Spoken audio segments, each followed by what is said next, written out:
The merciless Arizona sun beat down on the labor camp as Lizzie Thornton wiped the sweat from her brow. 3 months had passed since the judge had sentenced her to 20 years of hard labor for crimes she never committed. Her slender fingers, once soft from playing the piano at her father's ranch, were now calloused and cracked from breaking rocks in the prison quarry. "Move it, Thornton." The guard's harsh voice cut through the dry air. "Those rocks ain't gonna break themselves." Lizzie gritted her teeth and brought the hammer down with force, ignoring the pain that shot through her arms. At 23, she had never imagined she would end up here chained to other women, living in filth, with nothing but the distant mountains to remind her of freedom. The metal shackles around her ankles had rubbed her skin raw, but the physical pain paled in comparison to the injustice that burned in her heart. As the sun began to set over the dusty horizon, the guards rounded up the prisoners for the trek back to the compound. Lizzie shuffled alongside the other women, the chains between them clanking with each step. Her eyes remained fixed on the ground, her spirit not yet broken, but certainly wounded. "Heard the new warden's arriving tomorrow," whispered Martha, an older woman who had been sentenced for killing her abusive husband. "They say he's even worse than Simmons." Lizzie said nothing. It hardly mattered who was in charge. Her fate remained the same. Victor Holloway, the wealthiest rancher in the territory, had orchestrated her downfall with meticulous precision. Her family's land sat atop the region's most reliable water source, and when her father refused to sell, Holloway found another way to get what he wanted, inside the cramped barracks. As night fell and the other women drifted into restless sleep, Lizzie pulled out her most prized possession, a small locket containing a photograph of her parents. Her father had died of a heart attack shortly after her sentencing, and her mother had been forced to abandon their ranch. The injustice of it all made Lizzie's blood boil. "I'll find a way," she whispered to herself, clutching the locket tightly. "Somehow I'll clear my name." Many miles away, Jackson Reed sat at a saloon table in Tucson, nursing a whiskey as he studied a wanted poster. At 35, his weathered face told the story of a man who had seen too much violence and carried too many regrets. His reputation as one of the most effective bounty hunters in the territory had earned him both respect and fear. "This is the last one," he muttered to himself, folding the poster and tucking it into his coat pocket. "After this, I'm done." For 10 years, Jackson had tracked criminals across the unforgiving landscape of the American West. The life of a bounty hunter had suited him after leaving the Texas Rangers. No attachments, no commitments, just the hunt. But the weight of the lives he'd taken, guilty though they might have been, had begun to press heavily upon his conscience. The bartender slid another glass toward him.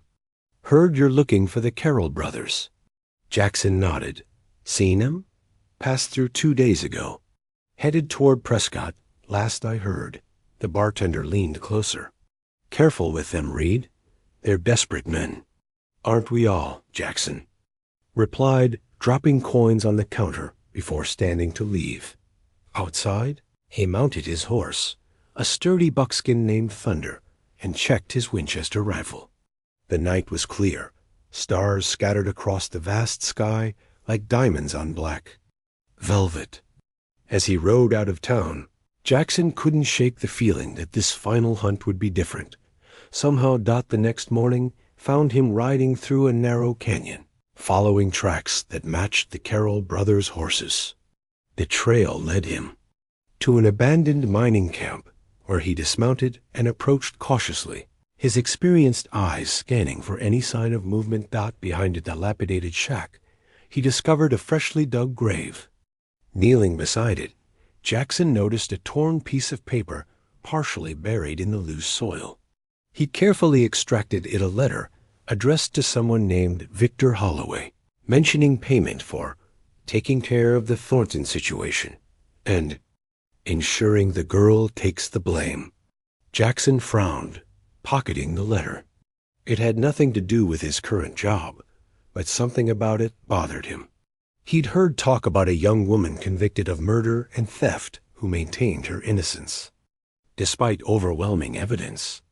The name Thornton sounded familiar. Before he could contemplate further, the crack of a rifle shot echoed through the canyon. A bullet splintered the wood beside his head, and Jackson dove for cover, drawing his Colt revolver in one fluid motion. Should've minded your own business, bounty hunter. A voice called out from the rocks above. Jackson spotted the shooter one of the Carroll brothers and took careful aim. His shot found its mark, and the man tumbled down the rocky slope with a cry of pain. The second brother emerged from behind a boulder, firing wildly as he ran toward his fallen sibling. With practiced precision, Jackson fired twice more. When the dust settled, both outlaws lay still. He approached cautiously, checking for signs of life, but his aim had been true. As he searched their belongings, he found more letters from Victor Holloway, detailing various crimes committed at his behest, including the framing of Elizabeth Thornton for a murder she didn't commit. Jackson stared at the documents, his jaw clenched. He had always prided himself on bringing criminals to justice. But what if the law itself had been corrupted? What if an innocent woman was suffering, while the true criminal walked free? Thunder nickered softly as Jackson mounted up, the bodies of the Carroll brothers secured over their own horses. He would collect the bounty in Prescott, but after that, he had a decision to make, one that might lead him down a path from which there was no return. As the sun set over the desert, Jackson Reed rode toward Prescott, the letter burning a hole in his pocket. For the first time in years, he felt something stir within him, a sense of purpose beyond the next bounty, a chance to right a wrong that the law had failed to address. Miles away, in the darkness of the prison barracks, Lizzie Thornton gazed through the barred window at the same stars, unaware that her fate was about to change. Chapter 2. Crossing Paths. The territorial prison at Yuma was a fortress of misery nestled beside the Colorado River. Its stone walls, baked daily in the relentless desert heat, housed the most dangerous criminals in the Arizona Territory, and occasionally those who were simply in the wrong place at the wrong time. Jackson Reed approached the imposing structure with caution, his hat pulled low over his eyes. After collecting the bounty on the Carroll brothers in Prescott, he had spent weeks investigating the Thornton case, piecing together fragments of a conspiracy that reached into the highest levels of territorial government. Name and business? The guard at the gate eyed him suspiciously. John Miller, Jackson replied, using the alias he had carefully constructed. New guard, transferred from Tucson. The guard checked a ledger. Ah, Miller, you're expected. Follow me. Jackson was led through the prison yard, past men breaking rocks under the watchful eyes of guards with shotguns. The air was thick with dust and desperation. He kept his face impassive, but his eyes were constantly moving, assessing every detail of the prison's layout and security. In the warden's office, a heavy-set man with cold eyes glanced up from his paperwork. Miller, your references check out. You'll be assigned to the women's section. We've had ... discipline problems there. Jackson nodded. Yes, sir. One particular inmate, Elizabeth Thornton, has been stirring up trouble. Claims she's innocent, the warden snorted. They all do. Keep an eye on her. Will do, sir. Jackson's expression remained neutral, but his heart quickened. This was exactly what he had hoped for. The women's section of the prison was smaller, but no less harsh. As Jackson walked the perimeter of the exercise yard later that day, he observed the female inmates shuffling about in chains, their spirits as dusty and worn as their striped uniforms. He spotted her immediately, Elizabeth. Thornton stood apart from the others, not just physically, but in her demeanor. Though visibly exhausted and thin, she carried herself with dignity, Her chin lifted slightly in defiance of her circumstances. Over the next few days, Jackson carefully established his presence, playing the role of a stern but fair guard. He watched as Lizzie endured the daily cruelties of prison life with remarkable resilience. When an opportunity finally arose to speak with her alone, he approached cautiously. Lizzie was assigned to the laundry, scrubbing uniforms in large vats of boiling water. The steam created a barrier of privacy from prying eyes and ears. "Miss Thornton," he said quietly, positioning himself between her and the other inmates. She looked up, wariness evident in her blue eyes. "What do you want?" "I know you're innocent," he murmured, keeping his voice low. "I found evidence linking Victor Holloway to the murder you were convicted of." Lizzie's hands froze mid-scrub, soap bubbles clinging to her raw knuckles. "Who are you?" "Someone who believes in justice," he replied. "My name isn't Miller. It's Jackson Reed. I was tracking the Carroll brothers when I found letters from Holloway ordering them to kill Thomas Morgan and plant evidence at your ranch." Her eyes widened, a mix of hope and suspicion battling across her features. "Why should I trust you?" "For all I know, this is some cruel joke." "Because I'm risking everything by being here," Jackson said. "And because of this." He carefully slipped the letter from his pocket, allowing her a glimpse of the incriminating document. Lizzie's eyes filled with tears as she recognized Holloway's handwriting. "I knew it," she whispered. "I knew he was behind it all." "I'm going to help you escape," Jackson said. "But I need time to plan. Can you hold on a little longer?" For the first time in months, a genuine smile touched Lizzie's lips. "I've survived this long, Mr. Reed. I can wait a bit more for freedom." As Jackson walked away, he felt the weight of his promise settle on his shoulders. Breaking a prisoner out of Yuma was a death sentence if caught, but the alternative, leaving an innocent woman to rot in prison, was unthinkable. Over the next 2 weeks, Jackson meticulously observed the prison routines, noting guard rotations, weaknesses in security, and potential escape routes. He also learned more about Lizzie through brief conversations during her work assignments, about her family's ranch, her father's death, and her determination to reclaim her life. Meanwhile, Victor Holloway grew increasingly concerned about the Carroll brothers' silence. When news reached him that they had been killed by a bounty hunter, he began to worry that incriminating documents might have fallen into the wrong hands. He dispatched his right-hand man, a ruthless enforcer named Deke Lawson, to investigate. Lawson's inquiries led him to Prescott, where he learned that bounty hunter Jackson Reed had collected the reward for the Carroll brothers and then mysteriously disappeared. The trail eventually pointed toward Yuma Prison, where a new guard named John Miller had recently been hired. As Lawson rode toward Yuma, Jackson finalized his escape plan. The prison supply wagon made weekly trips to town, returning at dusk when visibility was poor. With the help of Martha, who had connections to the kitchen staff, Lizzie would be hidden among empty flour sacks in the wagon's bed. The night before the planned escape, Jackson slipped into the women's barracks during his patrol. Lizzie was awake, her eyes reflecting the moonlight that filtered through the barred windows. "Tomorrow," he whispered. "Be ready after the afternoon meal." Lizzie nodded, her heart pounding with both fear and anticipation. "What about after?" "Where will we go?" "I have a cabin in the mountains," Jackson replied. "We'll gather more evidence against Holloway, then take it to a federal judge trust in Santa Fe." As he turned to leave, Lizzie caught his arm. "Why are you doing this, Mr. Reed? You don't know me. You're risking your life for a stranger." Jackson was silent for a moment. "I've spent 10 years bringing people to justice. Sometimes I wonder how many were truly guilty. This is my chance to make sure justice is served, not just the law." Their eyes met, and something unspoken passed between them.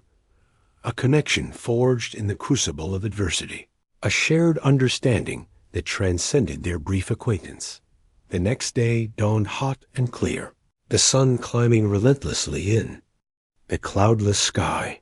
Jackson went about his duties with practiced calm, though his senses were heightened, alert for any sign that their plan had been discovered.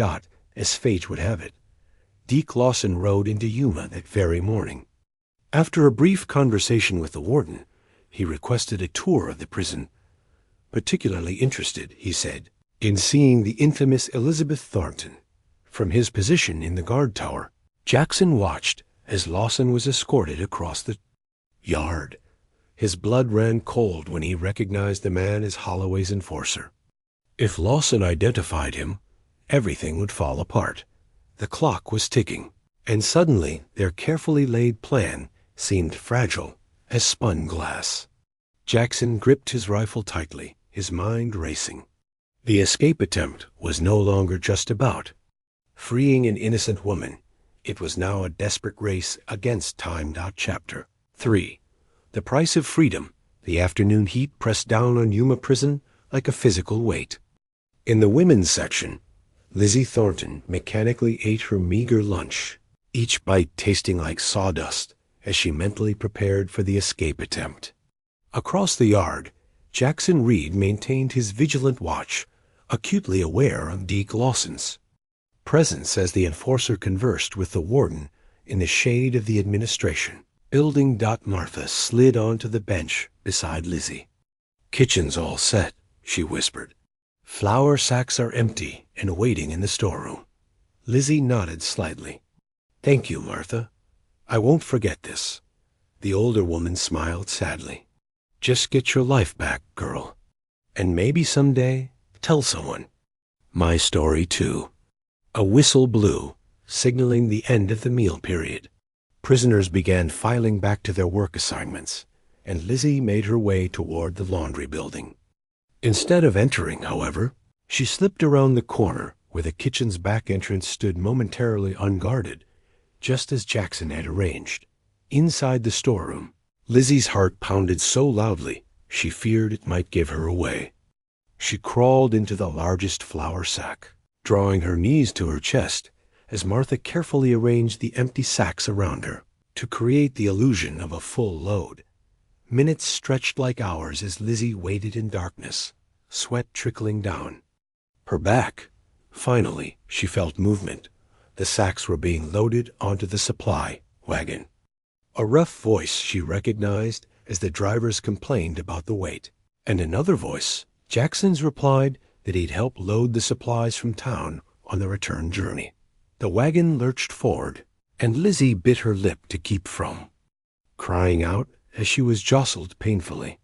The journey to town seemed interminable, the heat inside the sack nearly unbearable. Just when she thought she might faint, the wagon stopped.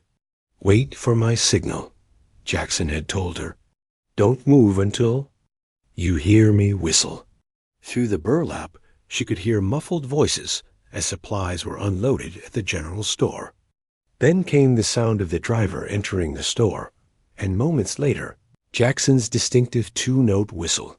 Lizzie pushed aside the sacks and gasped for fresh air. Jackson was there immediately, helping her from the wagon and guiding her toward a narrow alley where two horses waited. "Quickly," he urged, helping her mount a chestnut Marais. "We need to be well away before they discover you're missing." They rode out of town at a casual pace to avoid attracting attention, but once beyond view, Jackson led them into the rugged terrain east of Yuma, pushing the horses as fast as was safe on the treacherous trails. "Where exactly are we going?" Lizzie asked as they paused to rest the horses at a small spring. "First to a trading post about 20 miles north of here," Jackson replied, scanning the horizon. "I have supplies cached there. Then east into the mountains where we'll be harder to track." Lizzie studied his profile, noting the tension in his jaw. "You're worried about something more than just the prison guards." Jackson met her gaze. "Holloway's man, Deke Lawson, was at the prison today. I think he suspects something." If he recognizes me, ... he'll know you have evidence against Holloway." Lizzie finished grimly ... as they continued their journey. The terrain grew increasingly difficult, but Lizzie proved to be a skilled rider. Jackson found himself impressed by her resilience and determination. Despite months of imprisonment ... at the trading post, an old Apache man named Two Hawks greeted Jackson with a nod of recognition. No words were exchanged as he led them to a small back room where supplies and fresh clothing awaited. Lizzie emerged from behind a blanket hung as a privacy screen, now dressed in men's clothing, her long hair tucked beneath a wide-brimmed hat. "Better. For traveling," Two Hawks said, his first words since their arrival. "Woman alone draws attention."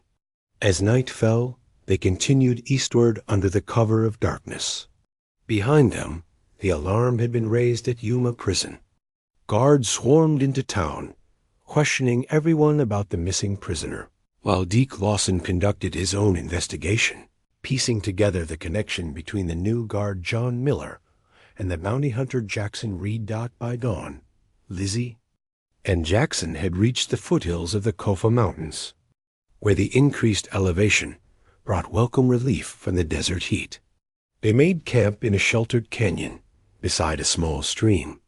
"We should be safe here for a few hours," Jackson said, unsaddling the horses. "You should rest." Lizzie nodded, wearily, but remained standing, staring at her reflection in the stream. Her face was thinner than she remembered, her eyes haunted by the months of imprisonment. "I keep expecting to wake up back in that cell," she admitted softly. Jackson paused in his work, struck by the vulnerability in her voice. "You're free now," he said, "and I promise you, Holloway will pay for what he did." "Freedom comes with its own price," Lizzie replied, meeting his gaze. "Now I'm a fugitive with a price on my head. Only until we clear your name." They ate a simple meal of jerky and hardtack before settling down to rest. Despite her exhaustion, Lizzie found sleep elusive. Every sound startled her: the rustle of leaves, the distant cry of a coyote, the soft breathing of the man who had risked everything to help her. "Why did you become a bounty hunter?" she asked suddenly, knowing he was also awake. Jackson was silent for a long moment. "I was a Texas Ranger once," he finally said. "Believed in the law, in justice. Then I watched wealthy men like Holloway bend that law to their will, saw innocent people suffer while the guilty prospered. The Rangers, they had too many rules, too many compromises. As a bounty hunter, the only judgment I had to trust was my own." "And now?" Lizzie asked. "Now I'm not sure of anything," he admitted, "except that helping you is the right thing to do." Their eyes met across the smoldering campfire, and Lizzie felt something stir within her, a warmth she hadn't expected to feel again after all she'd endured. The moment was shattered by the distant sound of hoofbeats. Jackson was on his feet. Instantly, rifle in hand. "Pack up," he ordered tersely. "We need to move." Within minutes they were mounted again, climbing higher into the mountains as the sun rose behind them. Jackson led them through increasingly rugged terrain, following game trails that would be difficult to track. By midday, they reached a high ridge with a commanding view of the valley below. Jackson pulled out a spyglass and scanned the horizon, his expression grim. 6 riders, he reported. Lawson's leading them. Lizzie's heart sank. How did they find us so quickly? "They're good trackers," Jackson replied. "And Lawson's determined." He hesitated before adding, "There's something I haven't told you. My cabin, it's not just a hideout. It's where I've gathered evidence against men like Holloway for years. Documents, testimonies, enough to bring down half the corrupt officials in the territory." Lizzie stared at him in surprise. "You weren't just a bounty hunter." "Let's just say I was selective about which bounties I chose to pursue," Jackson said with a faint smile. "The cabin is about a day's ride from here. If we can reach it, we'll have everything we need to clear your name." As they pushed deeper into the mountains, the terrain became treacherous. Sheer cliffs dropped away on one side of the narrow trail, while dense pine forests covered the slopes above. The air grew cooler as they climbed higher, and clouds gathered ominously in the western sky. "Storm's coming," Jackson noted. "Might work to our advantage, wash away our tracks." By late afternoon, fat raindrops began to fall, quickly turning into a downpour that reduced visibility to mere feet. Lightning flashed across the sky, followed by booming thunder that spooked the horses. "There's a cave ahead," Jackson shouted over the storm. "We can shelter there." Inside the cave, they built a small fire, far enough from the entrance to avoid detection, but sufficient to ward off the mountain chill. As they dried their soaked clothing and tended to the horses, Lizzie noticed Jackson wince when he removed his jacket. "You're hurt," she said, moving closer. Jackson shook his head dismissively. "It's nothing. Old wound acting up." But Lizzie insisted on examining his shoulder, where an ugly scar spoke of a serious injury. "This wasn't properly treated," she observed, her fingers gentle on his skin. "Bullet wound," he explained, "2 years ago. Couldn't exactly walk into a doctor's office with a wanted man slung over my saddle." Lizzie shook her head, but there was admiration in her eyes. "You've lived a hard life, Mr. Reed." "Jackson," he corrected softly. "After all we've been through, I think we're beyond formalities." Their eyes met, and this time neither looked away. Slowly, almost imperceptibly, the distance between them decreased until Lizzie could feel his breath warm against her face. Her heart hammered in her chest as Jackson's hand gently cupped her cheek. The moment was interrupted by the sound of a rock skittering down the slope outside the cave. Jackson was immediately alert, dousing the fire with sand and drawing his pistol. In one fluid motion, he gestured for Lizzie to move deeper into the cave while he took position near the entrance, peering into the rain-soaked darkness. A shadow moved against the gray backdrop of the storm, a man on foot, rifle in hand, cautiously approaching the cave. Jackson waited, every muscle tense, as the figure drew closer. Lightning flashed, illuminating the face of Deke Lawson. Chapter 4. Justice at last. The storm raged on as Jackson Reed held his breath, finger poised on the trigger. Deke Lawson stood at the cave entrance, water streaming from his oilskin coat, his eyes scanning the darkness. For a heart-stopping moment, it seemed certain he would spot them. Then, miraculously, Lawson turned away, shouting to unseen companions, "Nothing here. Let's try further up." His footsteps receded, swallowed by the howling wind. Jackson remained frozen for several minutes, ensuring Lawson was truly gone before allowing himself to exhale. "That was too close," he whispered, returning to Lizzie's side deeper in the cave. She nodded, her face pale in the darkness. "How far are we from your cabin?" "If we leave at first light and push hard, we could make it by nightfall tomorrow," Jackson replied. "But they're between us and the cabin now. We'll need to circle around, take a longer route." They spent an uncomfortable night in the cave, taking turns keeping watch.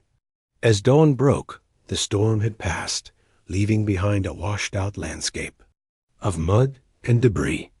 Jackson cautiously scouted the area before returning for Lizzie. "They've moved further north," he reported. "We'll head east, then circle back." The day's journey was arduous, picking their way through ravines and over rocky ridges. Their horses struggled on the treacherous terrain, forcing them to dismount and lead the animals for long stretches. By nightfall, they were exhausted, but had successfully evaded their pursuers' dot as they made camp in a dense thicket. Lizzie studied Jackson's face in the flickering firelight. Despite his weariness, his eyes remained alert, his movements precise. She had never met anyone like him, a man of contradictions, both hard and gentle, driven yet compassionate. "Tell me about your evidence against Holloway," she said, As they shared a meager supper, Jackson's expression darkened. Over the years, I've collected documents, letters, sworn testimonies, all pointing to a network of corruption stretching from Yuma to Santa Fe. Holloway's at the center of it all. Land theft, extortion, even murder. Your case was just one in a long pattern. And you've been gathering this evidence while working as a bounty hunter? Lizzie asked incredulously. He nodded. The job gave me access, allowed me to move freely between territories without raising suspicion. A faint smile touched his lips.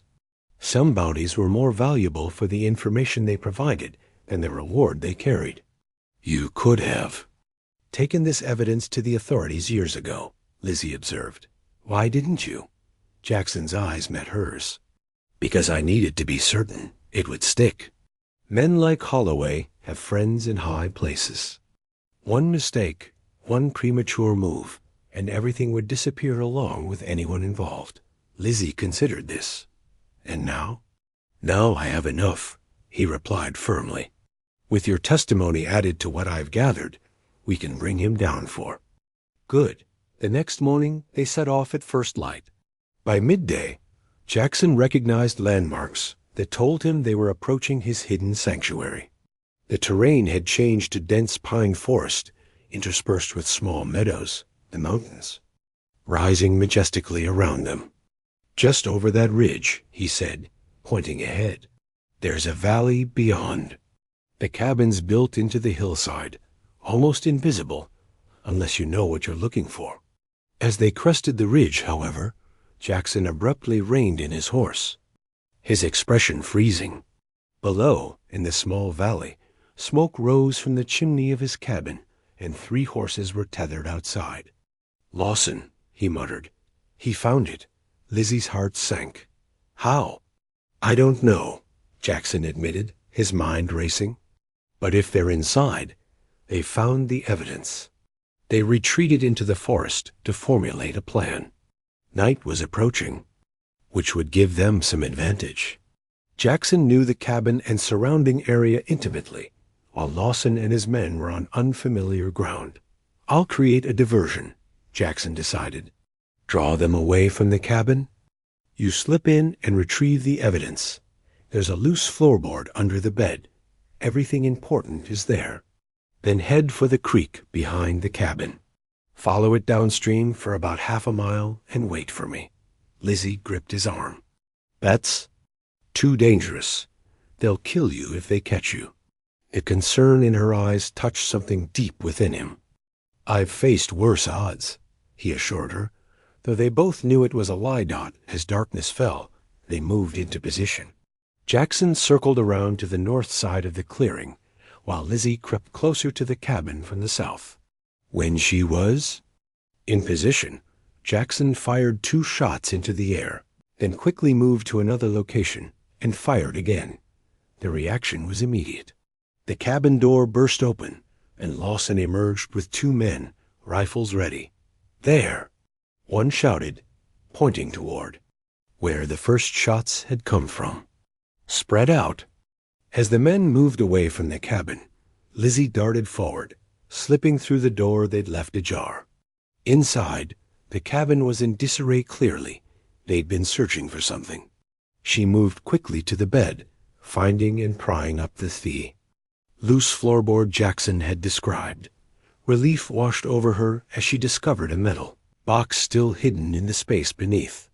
She grabbed it, along with a saddlebag hanging near the door, and slipped out the back of the cabin toward the creek. Meanwhile, Jackson led Lawson and his men on a deadly game of cat and mouse through the darkened forest. He fired occasionally, from different positions, drawing them deeper into the trees and away from both the cabin and Lizzie's escape route. One of Lawson's men, separating from the others, stumbled too close to Jackson's position. With swift efficiency, Jackson subdued him, using the man's own bandana to gag him and binding his hands with leather straps from his saddlebag. One down, he murmured, moving to a new position. The second man proved more challenging. A skilled tracker, He nearly caught Jackson circling behind him. The ensuing struggle was brief but violent. Jackson emerged victorious, but with a knife wound to his side, the blood warm and sticky against his shirt. That left only Lawson, the most dangerous of the three. Jackson knew he couldn't underestimate the man. Moving carefully despite his injury, he worked his way back toward the creek, where Lizzie would be waiting. He found her exactly where he'd instructed, her face lighting with relief when she saw him. The expression quickly changed to concern when she noticed him holding his side. "You're bleeding," she gasped, rushing to help him. "It's not deep," he assured her, though the pain suggested otherwise. "Did you get the box?" She nodded, holding up the metal container. "Everything's still inside. But Jackson, you need medical attention." "Later," he said grimly. "First, we need to deal with Lawson." As if summoned by his name, a voice called from the darkness. "That's far enough, Reed." Deke Lawson emerged from the shadows, rifle aimed squarely at Jackson's chest. "Holloway figured it might be you causing trouble. The bounty hunter with a conscience." He spat the last word like a curse. "Drop your gun." Jackson slowly placed his revolver on the ground. "It's over, Lawson. The evidence is already on its way to a federal judge." Lawson laughed. "Nice try. But I can see the lady holding your precious box right there." His cold eyes shifted to Lizzie. "Put it down, Miss Thornton, unless you want to watch your hero die right now." Lizzie hesitated, then slowly bent to place the box on the ground. As she straightened, her hand slipped into the saddlebag at her side. "Kick it over here," Lawson ordered, gesturing with his rifle. "You know Holloway will kill you eventually," Jackson said, trying to keep Lawson's attention on him. "Once he realizes you know too much." A flicker of doubt crossed Lawson's face, but his aim remained steady. "Shut up," and the crack of a gunshot split the night air. Lawson's expression shifted from confidence to shock as he looked down at the spreading red stain on his chest. His rifle slipped from nerveless fingers as he crumpled to the ground. Lizzie stood trembling, Jackson's spare pistol still clutched in her hand. "He was going to kill you," she said, her voice barely audible. Jackson moved to her side, gently taking the gun. "You saved my life." With Lawson dead and his men subdued, they collected the horses and set out immediately. Jackson's wound was painful, but not life-threatening, and they couldn't risk remaining in the area. 2 weeks later, in Santa Fe, Judge William Foster reviewed the evidence against Victor Holloway with growing outrage. The documents Jackson had collected over the years, combined with Lizzie's testimony and the letters found on the Carroll brothers, painted a damning picture of corruption and violence. "This is extraordinary," the judge said, looking up at Jackson and Lizzie. "And you say you have the 2 surviving men in custody?" Jackson nodded. "They've agreed to testify against Holloway in exchange for reduced sentences." Foster sighed heavily. "I'll issue warrants immediately. As for you, Miss Thornton, consider all charges against you dismissed. I'll have official papers drawn up by morning." Outside the courthouse, Lizzie stood in the sunshine, breathing deeply for what felt like the first time in forever. "I can hardly believe it's over," she said softly. Jackson watched her, struck by how beautiful she looked with the afternoon light illuminating her features. "What will you do now? Try to reclaim your family's ranch?" She turned to face him, a new determination in her eyes. "Yes, it won't be easy, but it's my own. I won't let Holloway take that from me, even if he's behind bars." A moment of awkward silence fell between them. They had shared so much danger, so many intense moments, that facing the prospect of ordinary life and potential separations seemed suddenly daunting. "I suppose you'll go back to bounty hunting," Lizzie ventured, unable to keep a note of disappointment from her voice. Jackson shook his head slowly. "No, I think I'm done with that life." He hesitated, then added quietly, "Unless you might need help rebuilding that ranch of yours. I'm pretty good with fences, I hear." The smile that bloomed across Lizzie's face was like sunrise breaking over the mountains. "Are you offering to be my ranch hand, Mr. Reed?" He stepped closer, his hand gently taking hers. "I'm offering to be whatever you need me to be, Lizzie. These past weeks have shown me what really matters. And it isn't chasing bounties across the territory." Standing on tiptoe, Lizzie pressed her lips to his in a kiss that held the promise of new beginnings. Around them, the bustling life of Santa Fe continued, people unaware that in their midst, two souls once bound by chains of different kinds had found freedom in each other's arms. Months later, the Thornton ranch was beginning to thrive once more. New cattle grazed on the lush grass beside the creek. The house had been repaired and expanded, and the sound of laughter echoed across the property for the first time in years. On the porch, Jackson Reed stood with an arm around Elizabeth Thornton. Reed, watching the sunset paint the Arizona sky in brilliant hues of orange and purple. The gold band on his finger caught the fading light, a symbol of vows exchanged just weeks before. "Any regrets?" Lizzie asked, leaning into his embrace. Jackson smiled, thinking of the journey that had brought them together, from prison cells and wanted posters to this moment of perfect peace. "Not a single one," he replied, bending to kiss her as the first stars appeared in the evening sky. In the distance, a lone coyote called out to the night, its voice carrying across the vast landscape a reminder that even in the wildness of the West, some souls were fortunate enough to find their way home.